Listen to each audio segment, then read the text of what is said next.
three of us to do Sandy's hair. She doesn't like the way the brush feels.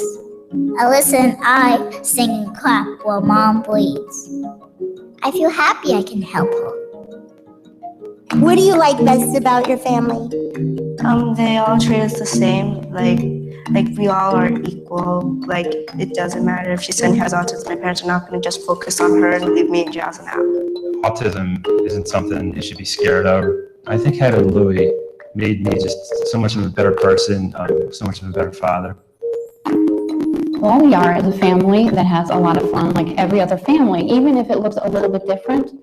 In the end, you want your kids to be happy. Our kids are the happiest kids I know.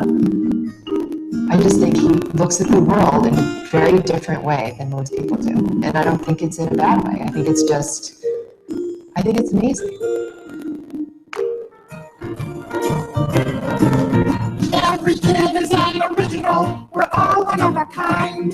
There's no one else quite like us that you're ever gonna find. And that's what makes us wonderful. We're different as can be. But in some real important ways, we're still the same, you see.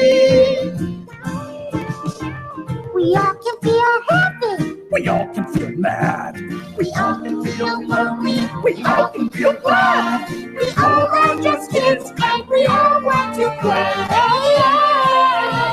We all are amazing each in our own way. We all are amazing each in our own way. We all are amazing. Every kid is amazing. We all are amazing each in our own way. Every kid is amazing each in their own way. Let's all hug. I'm in the middle of love. I'm in the middle of love. Ah, this is the best. All right. As you can see from the video, we just want to encourage families and people that have to deal with autism, and let them know that we love them, let them know that they're amazing. It's our job as a community and as a family to let them know that they are amazing. They may be a little different, but they are still special, just like each and every one of us. So at this time, we want to bring to the podium one of our guest speakers, and that is Ms. Barbara Makowski, the superintendent at Ocean Academy. Let's give her a hand. Good morning, everyone. It's so good to see everyone here today. I'd like to thank you for inviting me. I was here last year. I know this is your third annual walk, but I was here last year for your second one, and I have to tell you, I was amazed by the love that I saw in this room from everyone. It was quite amazing. I am from Cape May County Special Services School District, and we do have two schools, Cape May County High School and Ocean Academy, and we teach students with a lot of different disabilities at Cape May County Special Services. Some children have very medically severe disabilities, behavioral disabilities, but one of the things that we're seeing is that our autism population is increasing. And we're finding better ways to be able to reach these children in our district. We've actually expanded our classes of autism over the last couple of years. We have 5 classes in Ocean Academy, but we actually have 3 classes at the high school level now, because we are doing such a great job at helping our students to be able to integrate into the community. Over the last few years, I just want to talk about what this has done for us. Over the last few years, this fundraiser that you've done, this awareness of autism, has brought to us many different supplies for our classrooms. I remember a couple of years ago, a group from the church came and brought a room full of supplies for our autism classes, which was quite amazing. But you've also provided funding for us to be able to provide iPads to our students so that they can communicate better and that they can learn better. You helped to provide some funding for sensory equipment. You saw the little girl on the video who was having trouble having her hair brushed, because that's a sensory issue for children with autism. And by the way, I just want to make a little comment about the video. I mentioned this last year. Children with autism are children first, and you saw that in the video. They were having fun, they were playing. They're children, and they are children with autism, not autistic children. I always want to make sure that we're real clear about that. These are children. What else have you given us? The opportunity to go out into the community. Some of the funding has helped us to get out into the community, provided some help with getting busing so that we could get out there and integrate our kids into places like McDonald's and movie theaters and bowling alleys and things like that, where kids can get used to being in the community and they can generalize what we teach them in the classroom into their community setting. I was on your website yesterday and I read your vision, and Pastor talked about your vision a moment ago. And your vision is to have a biblically centered ministry that will reproduce, reclaim, rebuild, and reach this community and world through the love of Jesus Christ. I believe that you in this church are living this vision. I see Jesus in each and every one of the children that I see in my building every single day. And I see the manifestation of his love in each and every one of you here today, out here on this rainy day, supporting our children with autism in our community schools. You're also supporting their families who need our support, and the rest of the community get to understand and be aware of what a child with autism really is like. A little bit different, okay, but a child. On behalf of my students, I'm going to keep this really quick today because we're going to try to get out into the that little period of time without the raindrops. But on behalf of my students and my staff, I want to thank you again for your commitment to this cause and to your generosity to our students. And I want to say God bless you very much. Thank you.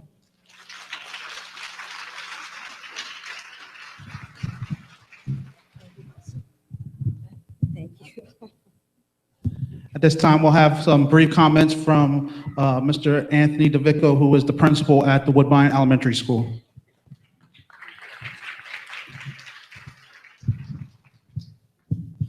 Thanks, Mr. Tony. Even though our school isn't specifically dedicated to students with disabilities, we have students who have disabilities at our school. And to a greater or lesser extent, all of us have needs. So, our mission at school is to try to uplift and heal children. And no matter what your station in life, I think everybody needs that. So I'd like to thank Pastor Dawson and this church community. I know that when our school community, I know our state police have been involved, the church community, the school community, and the state police community. The more communities that we can get together, the bigger the impact we can have on children. So healing and uplifting is my message, and I just want to say thank you for all of your support and your ongoing support, not only as parents, but as members of the church and our community. Thank you very much.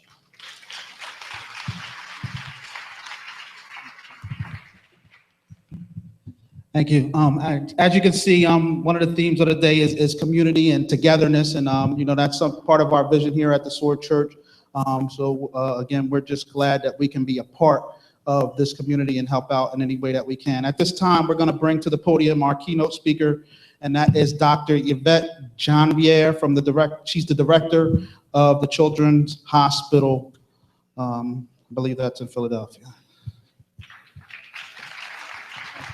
Thank you. Well, I'm the medical director of Children's Specialized Hospital in Toms River, New Jersey, but that's okay. Thank you very much for having me, and it's really exciting to be here. I have some pretty strong connections to the community in this area, and I want you to know that your state has done a lot to increase services and identification and programs for children with autism, and we've reached into this community. A number of years ago, I put in a grant to identify children in underserved areas throughout New Jersey, and most of our programs at that time had been much further north. We did not have our Egg Harbor site that is present here today, but the state Department of Health said to me, we really want you to go down to Vineland, Millville. We don't have anything down there to help these kids. So I trekked down here. I live in Brick Township in Ocean County, and I'll tell you, I was very happy to be here for a number of years. I was given space to see children and families, and I've maintained connections with those families, and that's why I'm actually here today. So I'm a developmental behavioral pediatrician, which is a field, when I started it in 1988, actually really didn't exist. We didn't have a lot of training programs. We didn't have a lot of, we didn't have a board certification, which we do now. And many people say to me, how come it takes so long to get an appointment? Well, because really not too many people wanted to spend extra years training after pediatrics to learn about development and disabilities. But we have a great need. We have a high incidence of children that require special services, such as through the school districts and the special need school, where I actually in 1990 worked with the day training program and came into your school and gave a lecture there many years ago through the Kiwanis clubs. But anyway, unfortunately, the problem with autism is an increasing health crisis.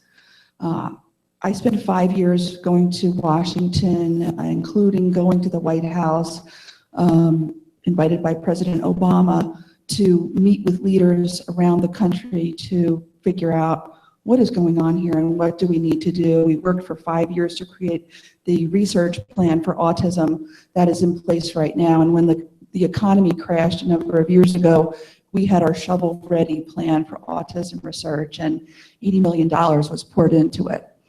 Unfortunately, the basic question of why is this happening, we still don't have the answer. Just last week, we had the announcement that we've got 1 in 45 kids in New Jersey has autism, 1 in 28 boys. You know, this is very frightening, very scary. No doubt we're looking for it more.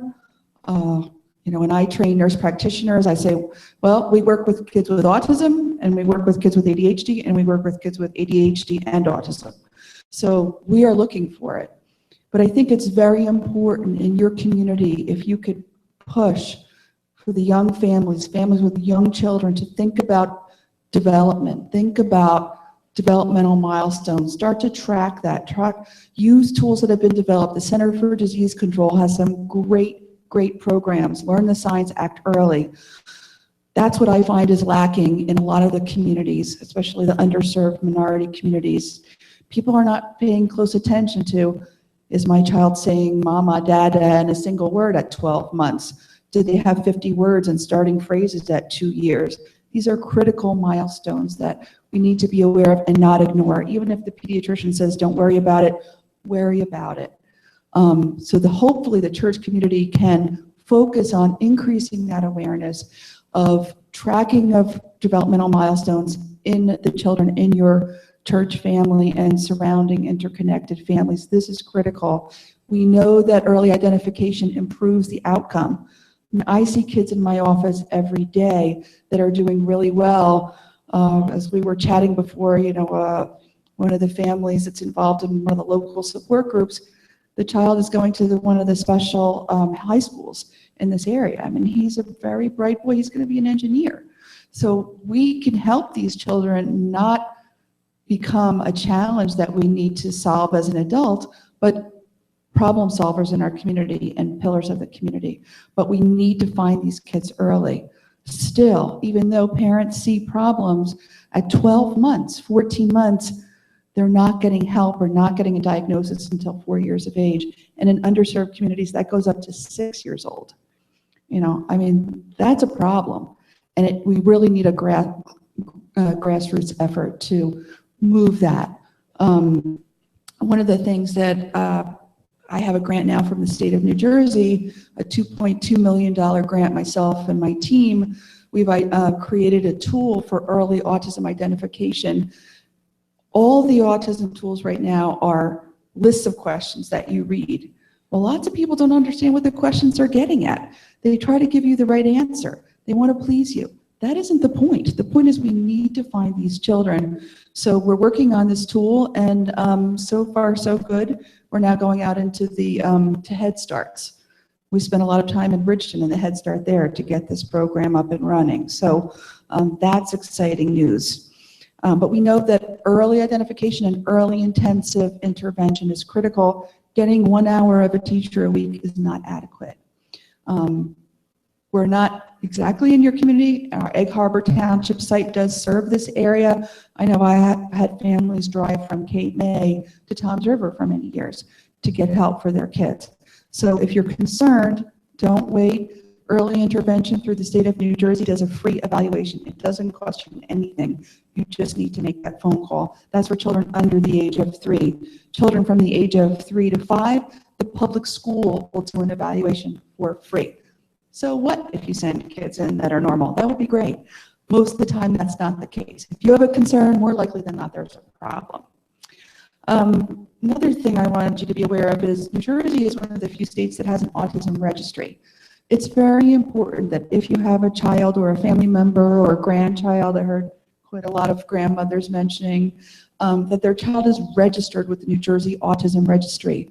Don't assume that your doctor did it. I know myself, when it first was implemented in 2007, we didn't do it for every child. We're trying now to backfill and get those kids in the registry. This is a way to connect children to services. It also is important for us to know how many kids and young adults and adults do we have in our communities so we can plan for services, appropriate services as the children age, because many of the kids now are in their teens and their 20s, and we need to have supports for them. Let's see here, what else did I write? One of the things I think that the families in your church community really need is they need a break. They need a little bit of respite. They need support. Maybe they need somebody to watch their kids so that they can go Christmas shopping, or, the mom and dad could go out for dinner. So, they often may not be asking you for that, but if that's something maybe the church could provide and step up, that would really mean a lot to these families. They're very often isolated in many ways because it's tough. It's tough to be, have 2 little kids with autism that you need to have your eye on every second. The last thing I'll mention is, because of my passion for early identification and trying to find a cause, I've been involved and am involved in a number of research projects right now, and we're going to be launching a new project, which is a treatment project using pancreatic enzymes for children with autism. So we'll be launching this in the next couple of months, and we're going to be having children aged 3 to 8 participate, so young children.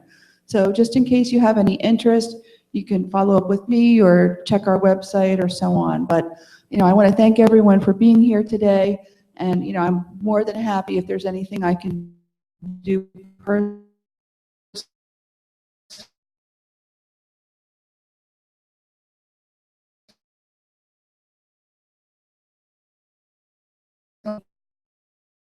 in the promote the. Thanks again, Dr. The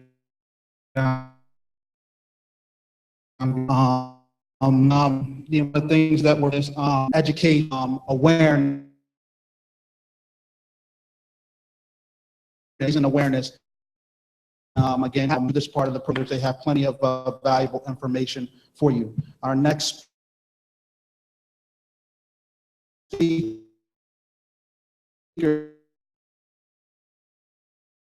Sheriff Department, Mr. Timbers.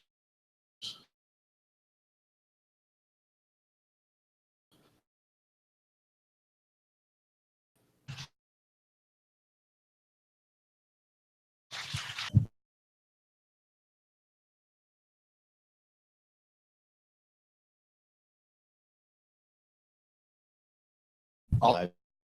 So the most important thing I have to do right now is I'm the project coordinator. If you're not familiar with it, it's a rapid response to wander and get lost. Patients and dementia, and it was soon realized that's an awesome asset, because they also the thing with a child that can watch generally more mobile. What we do, our program has absolutely no cost.